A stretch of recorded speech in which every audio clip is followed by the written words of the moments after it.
Welcome to Motherhood from the Brain, a podcast guiding moms of preteen girls on how to navigate emotional challenges that are not addressed in school. We share real stories, expert advice, and brain-based methods for handling tough moments. Discover insights to create a deeper connection with your preteen and improve your motherhood journey. Let's tackle the uncharted territory of parenting together. Hosted by professional certified coach, Esther Babazi. Before we begin, I want to share a brief disclaimer. I am not a psychiatrist, psychologist, or any other licensed mental health professional. On this podcast, Motherhood and the Brain, I share what has personally helped me improve my mental and emotional well-being. My hope is that by sharing my experiences, I might help even one mother out there who is struggling. Hello there, friend. Welcome back to episode number 54 of the Motherhood and the Brain podcast. My name is Esther Babazi. Have you ever promised yourself that you would not snap today, only to find yourself snapping before breakfast? Well, my friend, I have been there. So I'm just here to tell you that you are not alone and you are definitely not broken and there is nothing wrong with you. There is a reason it feels so hard to stay grounded or calm in the moment.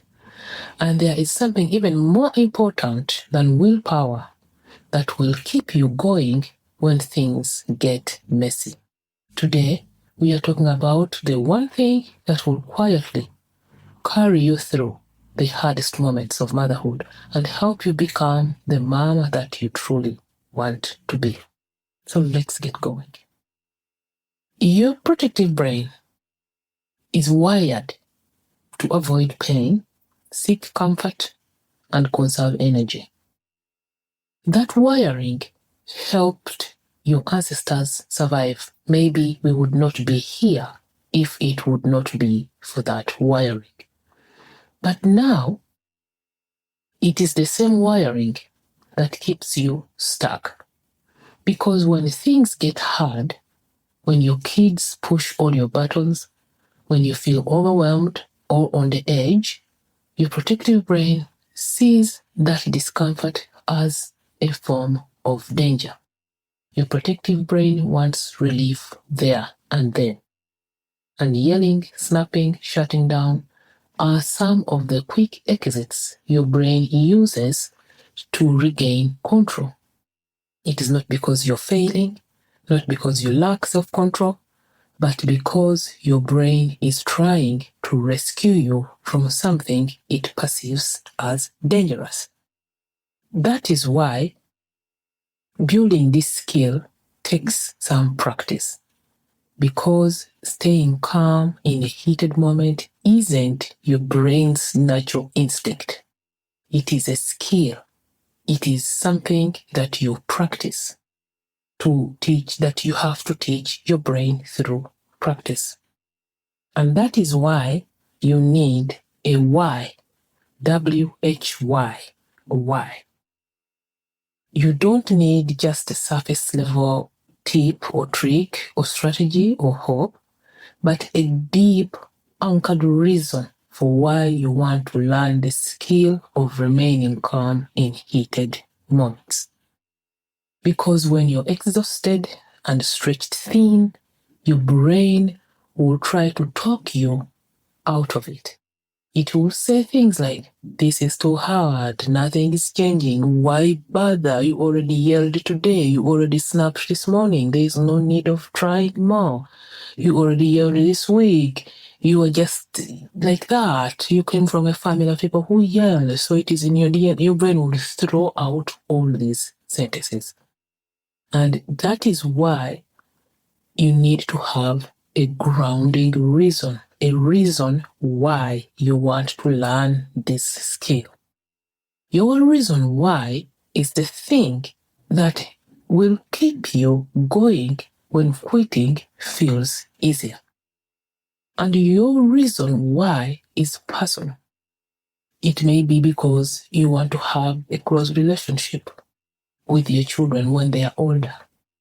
Or maybe because you want to feel good about how you show up and not crushed at the end of every day.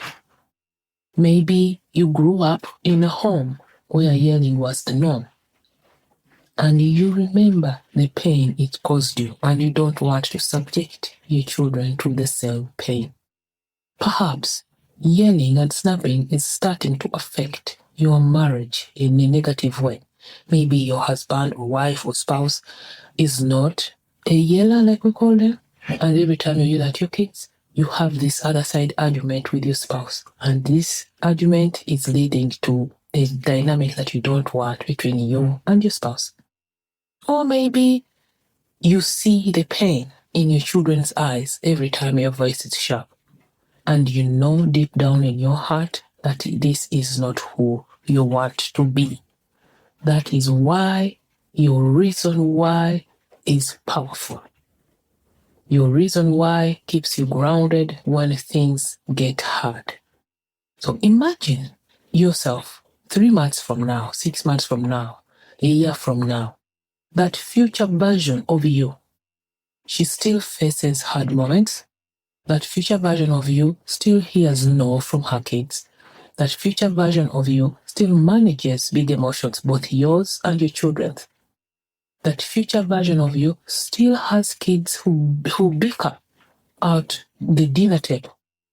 Her kids still slam doors in her face. But that future version of you meets those moments differently. That future version of you is steady. She does not spiral when things do not go her way. She feels proud of her responses even when they are not perfect. And that future version of you got there because of the work that you decided to do today. Every pause, every deep breath, every time you notice what your brain wants to do and you choose something else, you are building that future version of you, moment by moment, step by step. And this is where coaching helps you. You can do this without coaching, yes, 100%, but it takes longer. And let's be honest, if reading books and listening to podcasts were enough, you would probably already be there. But what coaching gives you is a real-time support. It gives you tools that work in the heat of the moment. It helps you stop defaulting to old patterns and start responding from the version of the mom that you want to be. And more than anything, coaching gives you accountability to keep going, especially when your brain says, forget it, this is too much. Forget it, why even bother? She doesn't appreciate you, bending over backwards, trying to do da-da-da-da-da. The child doesn't respect you, all those things. Coaching gives you accountability and room to keep going. When you invest in coaching, you are not investing in a program. You're investing in you, in your peace. You're investing in your growth, in your legacy. You are saying to yourself that I matter. I matter too.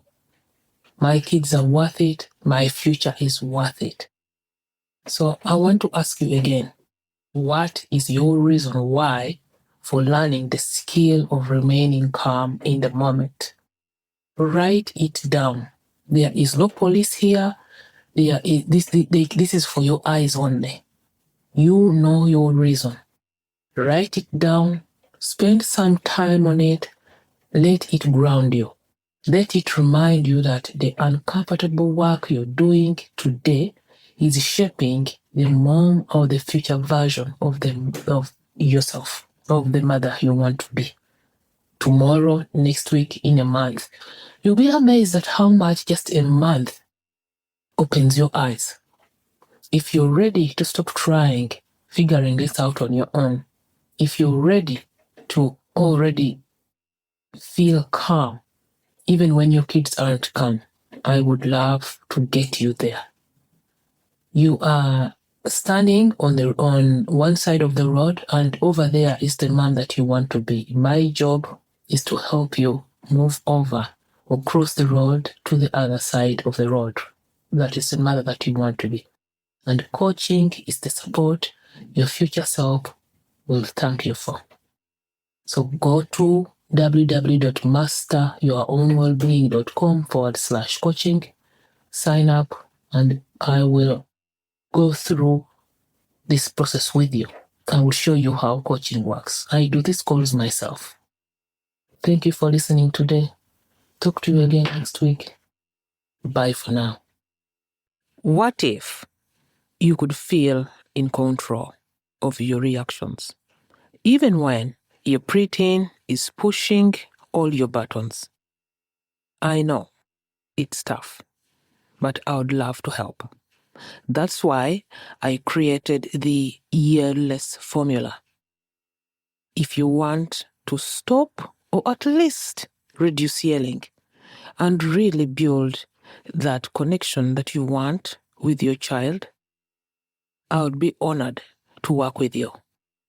Just head over to www.masteryourownwellbeing.com/coaching to grab a spot for a complimentary call to get a feel of what coaching is and how coaching works.